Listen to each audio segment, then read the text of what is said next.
Ramadan fasting ദിവസങ്ങളൊക്കെ അടുത്ത് വരികയല്ലേ. ഇനി നമ്മുടെ ആ സമയത്ത് ആരോഗ്യവും ആത്മശക്തിയും ഒരുമിച്ച് വർദ്ധിപ്പിക്കാൻ വേണ്ടിയിട്ടുള്ള കുറച്ച് കാര്യങ്ങളൊക്കെ പറഞ്ഞു തരാമെന്ന് വിചാരിച്ചു കേട്ടോ. ക്ഷീണമില്ലാതെ, ബേൺ ഔട്ട് ഇല്ലാതെ, എനർജി ക്രാഷ് ഇല്ലാതെ ഒരു നോമ്പ്. ഒറ്റ ചോദ്യം: പ്രവാചകൻ മുഹമ്മദ് നബി സല്ലല്ലാഹു അലൈഹി വസല്ലം റമദാനിൽ എങ്ങനെ ആരോഗ്യവും ആത്മശക്തിയും നിലനിർത്തി? ഉത്തരം വളരെ ലളിതമാണ്. ലളിതമായ ജീവിതശൈലി, ശീലങ്ങൾ, സമതുലിതമായിട്ടുള്ളൊരു ജീവിതം. ഇന്ന് നമ്മുടെ ശാസ്ത്രവും അംഗീകരിക്കുന്ന ഒരു ദിവ്യജ്ഞാനം.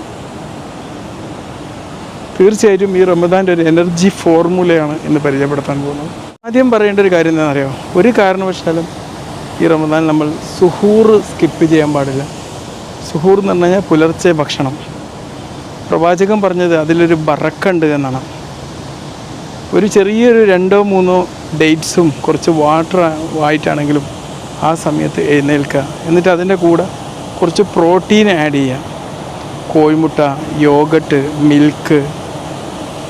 ഒരു കാരണവശാലും ആ ഒരു സമയത്ത് നമ്മൾ ഹെവി ആയിട്ടുള്ള ഓയിലി ഫുഡുകൾ കഴിക്കാൻ പാടില്ല.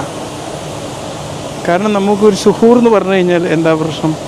നമുക്ക് ഉണ്ടാകുന്ന എനർജി ക്രാഷ് ഒഴിവാക്കാൻ സഹായിക്കുന്ന ഒരു ഭക്ഷണ സമയമാണ്. പിന്നെ ഒരു വിശപ്പ് ഹോർമോണുകളെ നിയന്ത്രിക്കുന്ന ഒരു സംഭവമാണ്.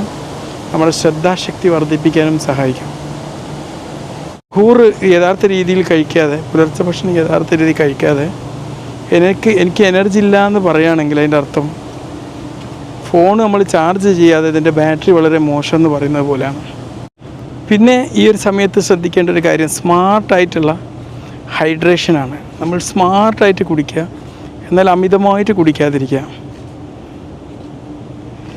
പ്രവാചകൻ സല്ലല്ലാഹു അലൈഹി വസല്ലം എങ്ങനെയാണ് വെള്ളം കുടിച്ചത്? വളരെ മൈൻഡ്ഫുള്ളായിട്ട്, ചെറിയ ചെറിയ സിപ്പുകളായിട്ടാണ്. നമ്മൾ റമദാനിൽ എന്താ ചെയ്യേണ്ടതെന്നറിയോ? ഇഫ്താറിൻ്റെ സമയത്ത് 2 ഗ്ലാസ് വെള്ളം കുടിക്കുക, ഉറങ്ങുന്നതിന് മുമ്പായിട്ട് 2-3 ഗ്ലാസ് വെള്ളം കുടിക്കുക, പിന്നെ പുലർച്ചെ 1-2 ഗ്ലാസ് വെള്ളം കുടിക്കുക. ഓക്കെ. പക്ഷേലും ഒറ്റയടിക്ക് കുടിക്കരുത്. പിന്നെ ഷുഗറി ഡ്രിങ്ക്സ് ഒഴിവാക്കുകയും വേണം. അപ്പോൾ യഥാർത്ഥ രീതിയിലുള്ള ഹൈഡ്രേഷൻ എന്ന് പറഞ്ഞാൽ എനർജി പ്ലസ് നല്ലൊരു സ്ഥിരതയുള്ള മാനസികാവസ്ഥയാണ്. 2 മിനിറ്റ് കൊണ്ട് 1 ലിറ്റർ കുടിക്കുക എന്ന് പറയുന്ന ഒരു സുന്നത്തല്ല, അതൊരു മത്സരം മാത്രമാണ്. ഇനി മുഹമ്മദ് നബി സല്ലല്ലാഹു അലൈഹി വസല്ലമയുടെ ഒരു ദിവസങ്ങൾ, ആ ഒരു നോമ്പിൻ്റെ ദിവസങ്ങളിലും വളരെ എനർജിയോടെ തന്നെയാണ് പ്രവാചകൻ ജീവിതം കഴിച്ചു കൂട്ടിയത്.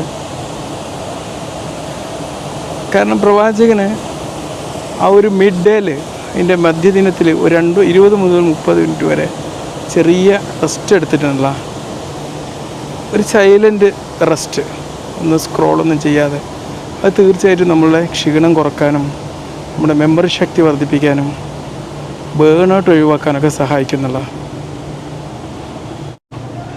പിന്നെ ഇഫ്താറിൻ്റെ ഒരു ഡിസിപ്ലിൻ സീക്രട്ട് എന്താണ്? നമ്മൾ ഡേറ്റ്സ് കഴിക്കുക, അതിനോടൊപ്പം വാട്ടർ കഴിക്കുക, പ്രാർത്ഥിക്കുക, എന്നിട്ട് കുടിക്കുക, എന്നിട്ട് ഭക്ഷണം കഴിക്കുക. നമ്മളിപ്പോൾ ഓവറായിട്ട് ഭക്ഷണം കഴിക്കുകയാണെങ്കിൽ നമ്മളെ ക്ഷീണിച്ച തെറാപ്പിയായിരിക്കും.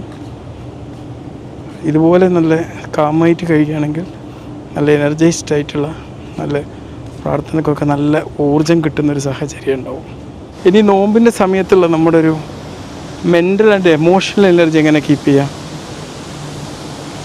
പ്രവാചകൻ ഈ നോമ്പിൻ്റെ ഒരു സമയം എന്ന് പറഞ്ഞാൽ കൂടുതൽ സ്മരണകളും ഈ ഒരു ഭൗതിക ജീവിതത്തിലെ കാര്യങ്ങളെക്കുറിച്ച് വളരെ കുറച്ചുമാണ് ശ്രദ്ധിച്ചത്. മനസ്സ് ഒരിക്കലും ഓവർലോഡ് ആക്കിയില്ല. തീർച്ചയായിട്ടും നമ്മൾ സോഷ്യൽ മീഡിയകളെ കുറിച്ച് പരമാവധി കുറക്കുക, അനാവശ്യ സംസാരങ്ങൾ കുറക്കുക, പഠനങ്ങളും പ്രത്യേകിച്ച് ഖുർആൻ, പ്രാർത്ഥനകളും സ്മരണകളും ദിക്റുകളൊക്കെ ആയിട്ട് ജീവിതം. മാനസിക സമാധാനം എന്ന് പറഞ്ഞു കഴിഞ്ഞാൽ നമ്മുടെ ഫിസിക്കൽ എനർജിയാണ്. നമ്മുടെ ബ്രെയിനിനെ സംബന്ധിച്ചിടത്തോളം അതിനെന്ത് ചെയ്യണം? ഈ നെഗറ്റിവിറ്റിയിൽ നിന്നുള്ള ഒരു ഫാസ്റ്റിംഗ് കൂടിയും കിട്ടണം. ഈ റമദാൻ എന്താക്കണം? നമുക്ക് ഒരു ബാലൻസ്ഡ് ആയിട്ടുള്ള ഒരു റമദാനാക്കി മാറ്റുക. അച്ചടക്കത്തോടെ ഭക്ഷണം കഴിക്കുക, ജ്ഞാനത്തോടെ വിശ്രമിക്കുക, ഉന്മേഷത്തോടെ ആരാധിക്കുക. ഈ റമദാൻ നിങ്ങൾക്കും കുടുംബത്തിനും ആരോഗ്യവും ബറക്കത്തും സമാധാനവും നൽകട്ടെ എന്ന് ആശംസിക്കുന്നു. റമദാൻ ആശംസകൾ.